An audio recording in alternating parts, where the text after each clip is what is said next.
At 18, my parents called me a filthy failure and handed my brother $150,000 while I got kicked out with a trash bag.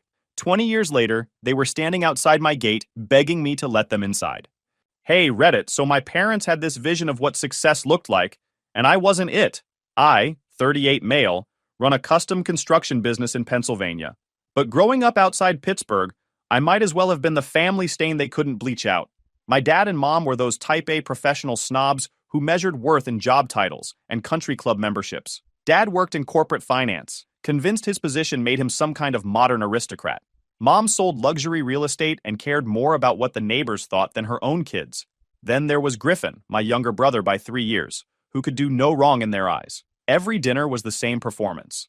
Griffin's honor roll achievements, Griffin's tennis matches, Griffin's debate trophies. I'd sit there after scoring decent grades in woodshop, and they'd look through me like I was furniture. Not even good furniture, the kind you get at a going-out-of-business sale. But here's what they missed while celebrating Griffin. I could actually build things. Real things. At 8, I fixed our broken lawnmower, took it apart in the driveway, figured out the carburetor was clogged, cleaned it, reassembled everything, got it running better than it had in years. Dad's response? Don't leave your tools lying around. The neighbors might think we can't afford a repair service. By 12, I was taking apart engines and putting them back together better than they started. My hands just understood mechanical systems before my brain caught up. Mom acted like my tool belt was contagious. Dad made me sweep sawdust off the driveway before neighbors drove by. They'd rather pay someone $200 than admit I fixed something for free. At 15, I spent a summer building a treehouse that would have made professional contractors jealous. 2 stories, real windows, proper framing, even ran electricity out there. My retired engineer neighbor became my unofficial mentor, taught me about codes, load calculations, the stuff that separates hobby builds from professional work. This could pass a building inspection, he said when I finished. Better craftsmanship than half the additions I see going up in this neighborhood. The day I finished, I was pumped. Finally, something they couldn't ignore. Dad looked at it for maybe 15 seconds. Hope you're done playing carpenter. School starts in 2 weeks and you need to focus on academics. Mom patted my head like I was 6. It's cute, sweetheart. But Griffin's already in AP courses. That night, I heard them in the kitchen. Dad's voice carried, the neighbor's kid is taking college courses at 16, and ours is hammering together a glorified fort. Right then, I stopped caring about impressing them. Still stings a little if I'm being honest. High school cemented the dynamic. Griffin joined every college resume activity. They dropped 400 on a professional tennis racket. Threw him parties. Meanwhile, I worked weekends at the hardware store saving for basic tools because asking them for money meant lectures about investing in your future properly. When I asked for garage space to set up a workbench, the answer was flat no. Too much noise.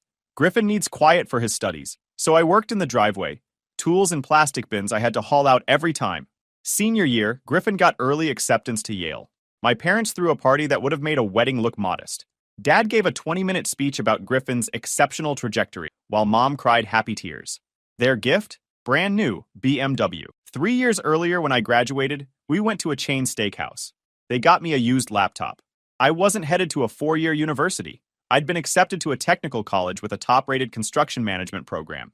When I told them, Mom actually gasped like I'd announced a terminal diagnosis. Trade school? She said it like I'd chosen drugs over college. Dad's face hardened. Construction management isn't a real degree, Nolan. You're settling for less. This is disappointing. I tried explaining the job placement rates, the starting salaries, graduating debt-free.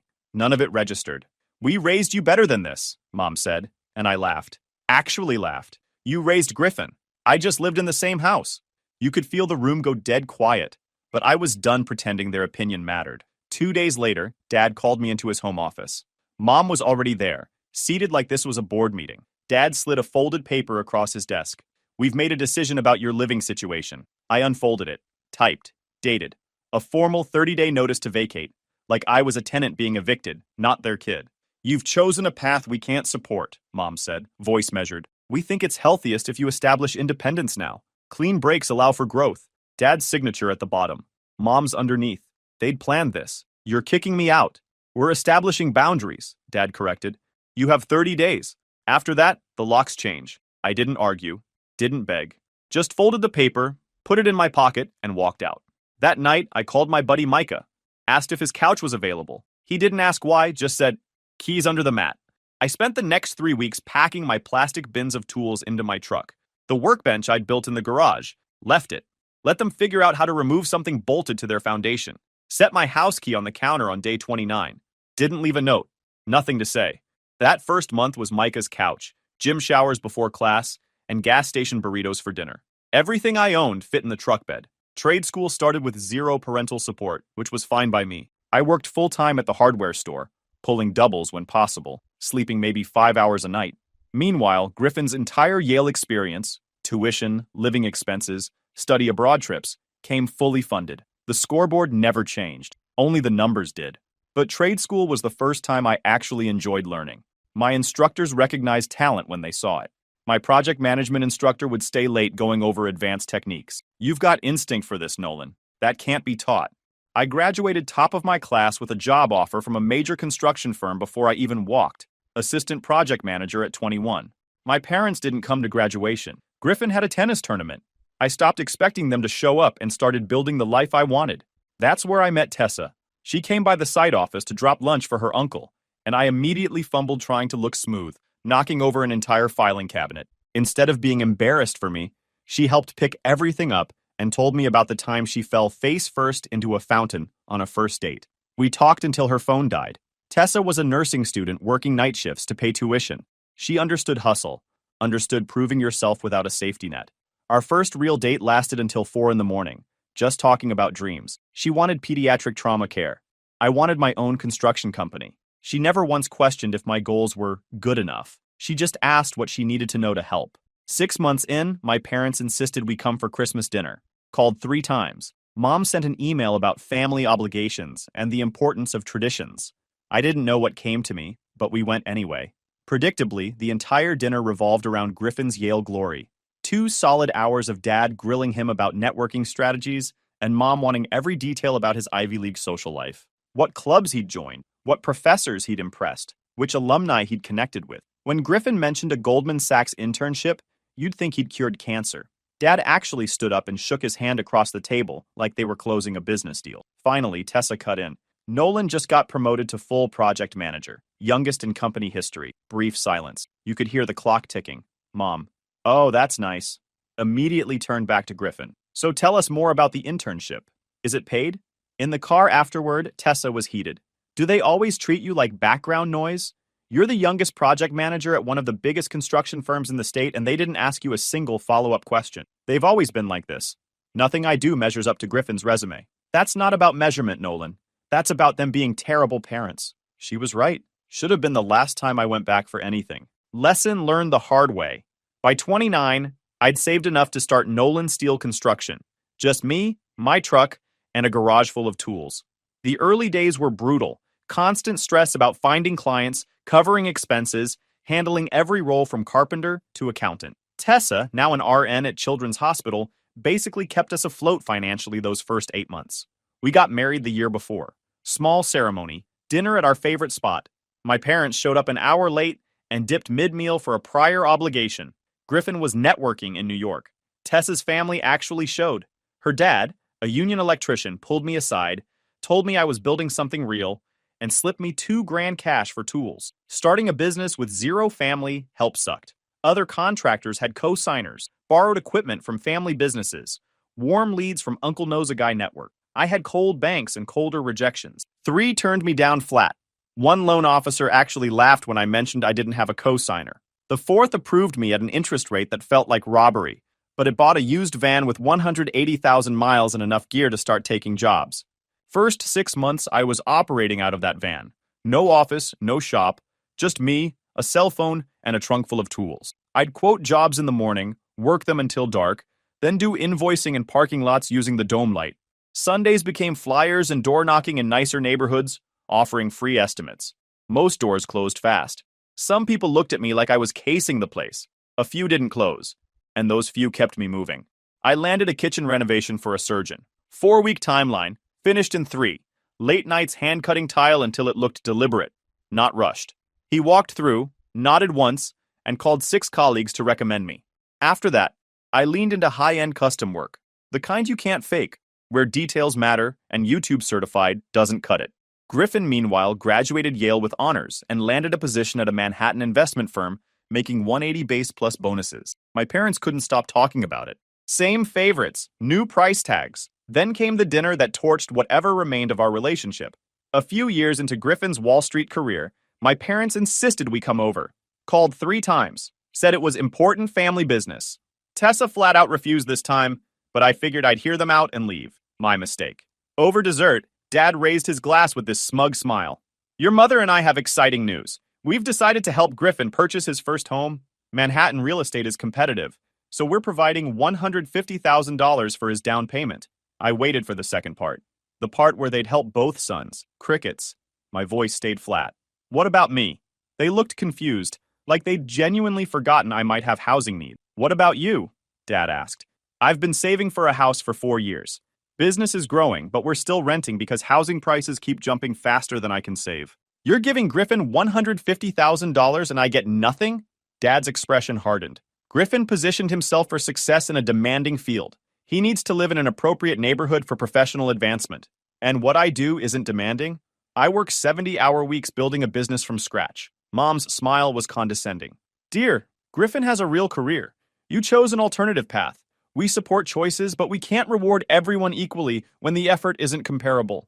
Something in me went cold. Not hot. Cold. Reward? You think I'm asking for a participation trophy? I've built a successful business without a penny from you. I'm not asking for charity, just the same support you're giving him. Dad set his glass down hard. Why would we subsidize mediocrity? Griffin made something of himself. He attended a top university, secured a prestigious position. You chose manual labor over intellectual achievement. You made your bed. That word, mediocrity. After everything I'd built, after they kicked me out at 18 for choosing trade school, after I'd clawed my way up without a penny from them, still mediocrity. I didn't raise my voice, didn't flip the table, just stood up, grabbed my jacket, and looked at my father's smug expression, at my mother arranging dessert forks, like nothing had happened. We're done here, permanently. Walked out, didn't slam the door, didn't need to. Next day, I blocked their numbers, deleted them from social media. When Mom tried calling from a different number, I answered once. Unless you're calling to apologize, lose my number. She sputtered about respect and family. I hung up. Cutting them out felt like dropping weight I'd been hauling my entire adult life. Suddenly, I had energy for things that mattered instead of wasting it on people who didn't. I channeled everything into work. My 3-year growth plan became a 1-year sprint. I hired my first carpenter, a talented guy with innovative ideas. Then, my detail guy, a master craftsman whose precision work became our signature. Then, 2 more guys who shared my vision for quality over quantity. Around this time, I met Brick. This 68-year-old contractor who'd run a successful business for 45 years saw something in me besides competition. He started inviting me to lunch, sharing insights about business management, client relations, navigating the industry's nonsense. You've got the hands and the head, Brick told me over burgers one afternoon. That combination is rare. Most guys have one or the other. When Brick mentioned retirement, he made an unexpected offer. I want you to buy my business when I'm ready. My son's not interested, and I'd rather see it go to someone who'll maintain our reputation. Around the same time, a property came up, 7 acres outside city limits, at a suspiciously low price because the access road was wrecked and the terrain was rough. Most buyers saw problems. I saw potential. 15 minutes from downtown but completely secluded. Partially wooded with natural clearing.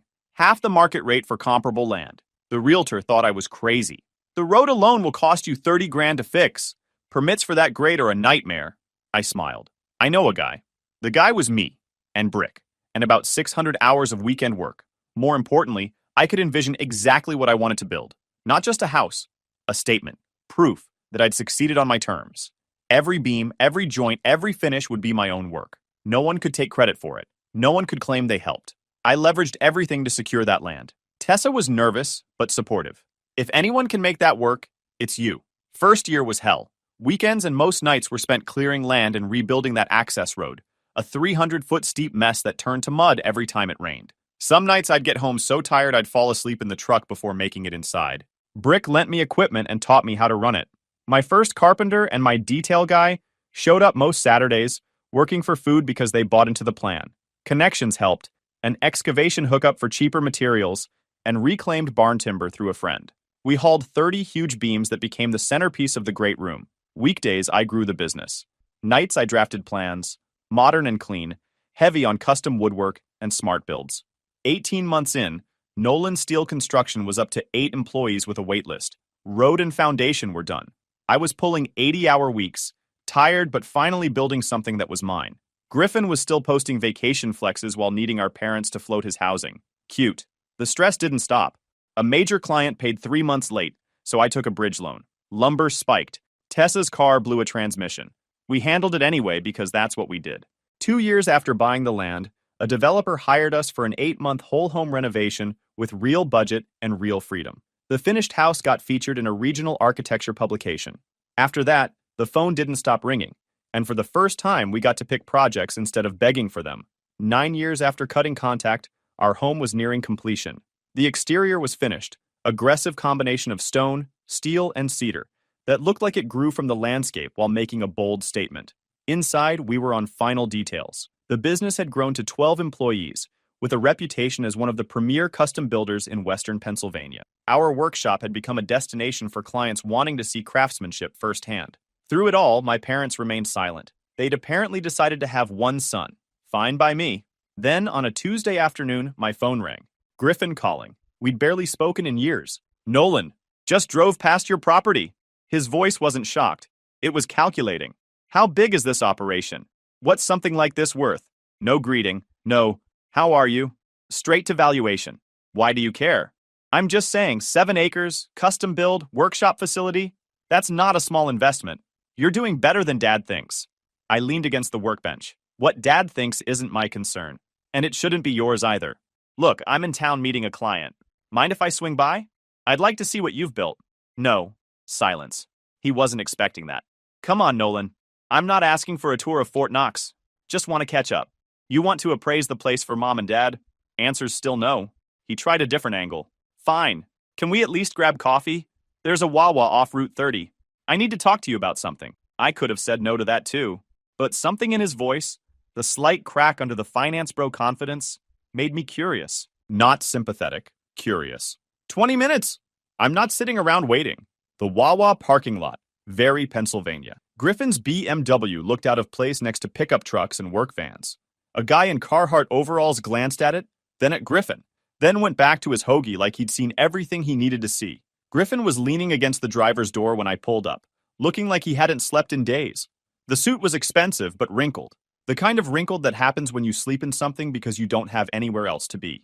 The watch was still flashy, but the man wearing it looked deflated, like someone had let the air out of the golden boy.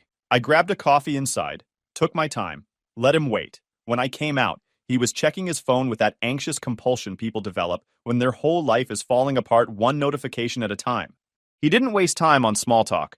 The firm's pushing me out. Not partner material. My apartment's underwater. I owe more than it's worth and the co-op board is threatening foreclosure. Girlfriend's gone. Took the furniture and the dog. And I'm on 3 medications just to function through a normal day. I sipped my coffee, waited. Let the silence do the work. I need a landing pad, he continued. You need someone who understands business development. I could help you scale this operation. I'm good with numbers, strategy, client relations. The business side you probably hate doing. You want a job. I want an opportunity. I studied him. Same Griffin who'd enjoyed being the favorite.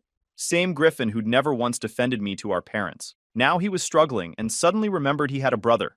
I don't trust you, I said. You spent 30 years on their side. I wasn't on anyone's side. I was just benefiting. Yeah, I noticed. He didn't argue. Couldn't. Here's what I'll offer, I said. Nothing. His face fell. Nolan, I'm not your landing pad. I'm not your backup plan. And I'm definitely not your ticket back into Mom and Dad's good graces. I pulled out my phone, typed for a moment, then showed him the screen. 3 recruiters who specialize in finance backgrounds transitioning to other industries. A temp agency that places admin workers if you need cash fast.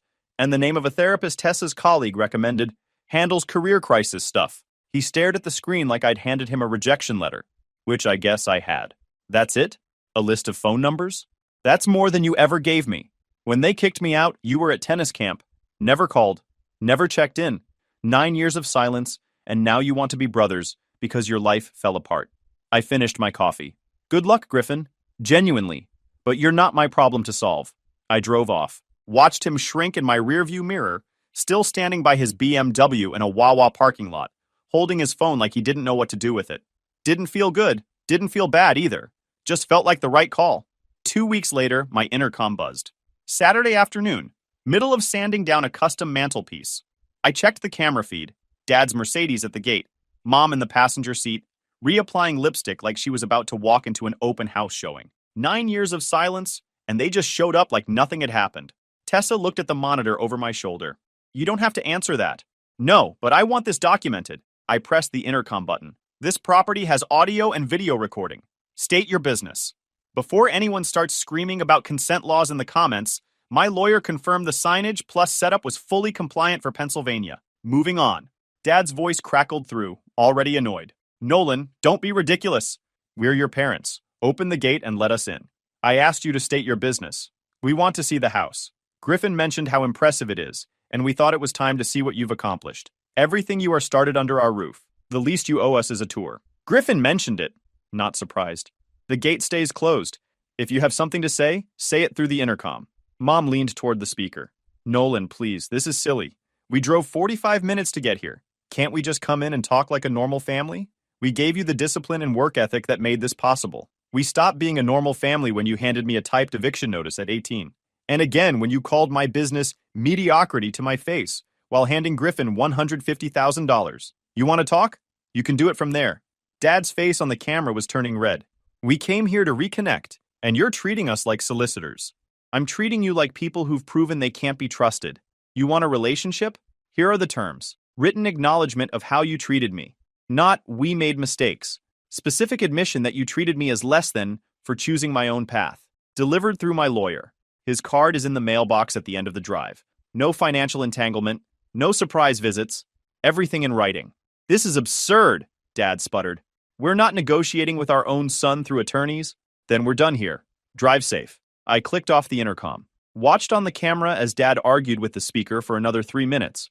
Realized I wasn't responding, then finally got back in the car. Mom was crying. The calculated kind she'd perfected over decades. They sat there for another 5 minutes before finally driving away. I saved the footage, documented the time, date, and what was said. Added it to a file I'd started keeping. Not because I was paranoid. Because I knew them. Should have trusted that instinct more. 3 weeks later, Mom's Facebook post went up. So proud of our son Nolan and his beautiful custom-built home. The family construction tradition continues. Hashtag proud parents. Hashtag family business. Hashtag Nolan Steel Construction. She'd tagged my business page. Used photos I'd never seen her take. Aerial shots of the property. The workshop exterior. My company trucks at various job sites around Grandview Heights. Client addresses were visible in some shots. License plates. Project details. Even a quote from an upcoming Pittsburgh home and design feature that hadn't been published yet. Information she shouldn't have had access to. I did some digging. Turns out permit records are public in Pennsylvania. She'd pulled every permit my company had filed in the past 3 years. Addresses, project scopes, estimated values. Easy for someone in real estate to access. And Mom knew exactly how to work the county record system. She'd probably done it 100 times for her own clients. The aerial shots?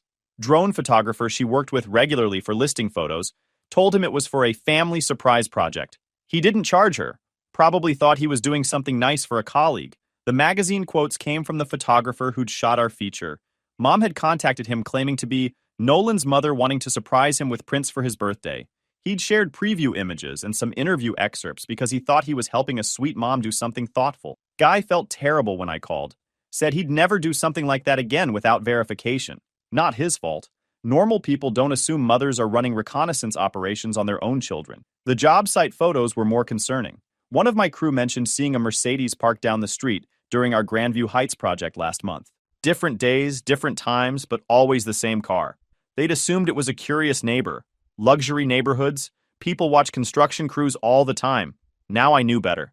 They'd been tailing my trucks, taking photos from public roads where I couldn't do anything about it, building a dossier over weeks. All so Mom could post on Facebook like she'd been there all along, like she'd supported me from day one, like mediocrity had never left her mouth. The audacity of it still gets me if I think about it too long. Client information was now publicly exposed on a post, shared with her 1,500 friends, half of them real estate agents. Our Grandview Heights clients chose us because we're discreet. Now their projects were props in my mother's desperate attempt to rewrite history. One client called within hours. Nolan, Why is my house on some woman's Facebook page? I didn't rage. I went straight to the boring stuff that ruins people. First, I got ahead of it. Sent a professional email to every affected client explaining that a third party had obtained project information through public records and was misrepresenting her relationship with my company. Apologized for the invasion of their privacy. Offered a consultation credit toward future work. Every single one responded with support. Second, my own post. 3 hours later, Nolan Steel Construction was built without family financial support or involvement. Any representation otherwise is inaccurate. We take client privacy seriously and are addressing unauthorized disclosure of project information. One statement. Professional. Let them explain that to their country club friends. Third, I called my lawyer. Cease and desist letter sent that afternoon, not just for false affiliation with my business, but citing misrepresentation that could confuse consumers, unauthorized use of my company name and trademark, and disclosure of client information obtained through deceptive means. Fourth, and this one I'm proud of, I filed a complaint with the Pennsylvania Real Estate Commission. Mom held an active broker's license, using deceptive practices to obtain confidential information, then publicly disclosing client addresses and project details. Ethics violation. Maybe nothing would come of it, but it would sit in her file, and her brokerage would receive a copy. The Facebook post came down within 6 hours. Facebook didn't magically behave out of kindness. I reported it, clients reported it, and her brokerage called her the same day. Turns out realtors don't love liability. 2 weeks later, the Pittsburgh Home and Design feature dropped. 8-page spread showcasing our historic renovation project. Photos of our workshop. A profile on my background that included interviews with 3 clients and 2 employees. And one line my parents couldn't spin. Nolan built the business from the ground up without family support, crediting his success to mentors, his dedicated team, and his wife Tessa, a pediatric trauma nurse. The writer asked about my background, and I answered it flat. They printed it. Not my problem if it made certain people look bad. The magazine hit every waiting room in Grandview Heights, every country club lobby, every luxury real estate office where Mom's colleagues flipped through it between showings. The same colleagues who'd seen her Facebook post claiming credit weeks earlier. Now they were reading in print that Nolan Steel Construction had been built without family support, that the son she'd never mentioned, the one she'd kicked out for choosing trade school, had become one of the premier custom builders in western Pennsylvania, and that he'd specifically, publicly, credited everyone except his parents. Their carefully constructed narrative didn't just collapse, it detonated in the exact circles they'd spent 30 years trying to impress. I heard later from Tessa's network that the magazine became a topic at the country club. People asking Mom directly, "Wait, isn't this your son? Why does it say no family support?" No good answer for that one. Either you admit you didn't support him, or you admit you lied on Facebook. Pick your poison. 3 weeks after the magazine dropped, Saturday afternoon, security camera recorded everything. Dad's Mercedes pulling up to the gate, him getting out, gripping the iron bars like he wanted to tear them apart. 10 minutes of yelling, threats about lawyers, accusations of poisoning Griffin against them, rambling about how they built him into the man he became, how this property existed because of values they instilled. Mom stood by the car, looking mortified. At one point, she tried pulling his arm. He shook her off so hard she stumbled against the Mercedes. My neighbor was trimming hedges across the road. His wife came out onto the porch to watch. A family down the road stopped their car at the end of their driveway. Even from inside, I could see people gathering.